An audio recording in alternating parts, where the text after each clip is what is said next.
सनम से दूर हो के जियलो न जाला, सनम से दूर हो के जियलो न जाला।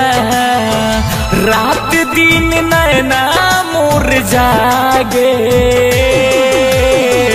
प्यार के रोग न लागे। राम जी प्यार के रोग न लागे।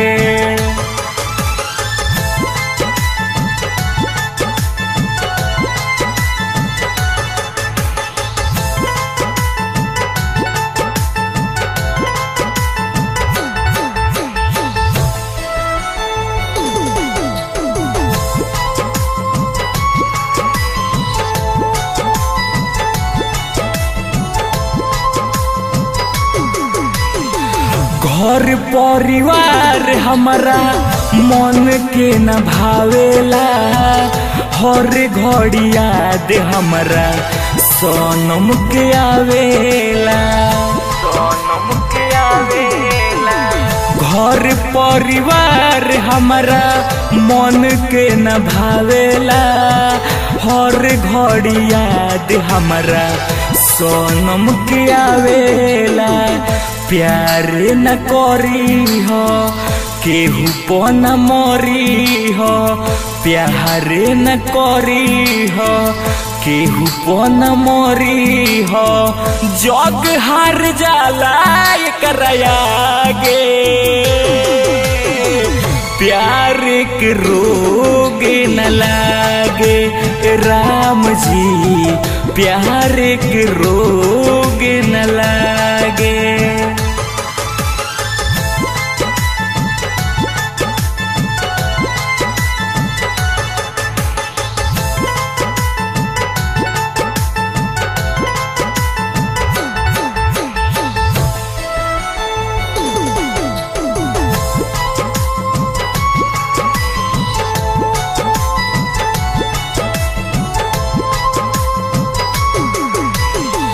प्यार के नमवे बा आधा अधूरा, केहू के भइल नाही प्यार बाटे पूरा, प्यार बाटे पूरा।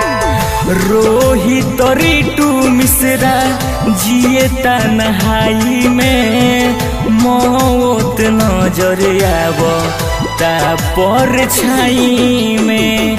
राइटर अमित हो सोहेल सुमित हो, राइटर उत्तम हो सोहेल सीतम हो। नजदी से दूर इतना भागे, प्यार के रोग न लागे। राम जी प्यार के रोग न लागे। Recording by TR Studio Ariraj।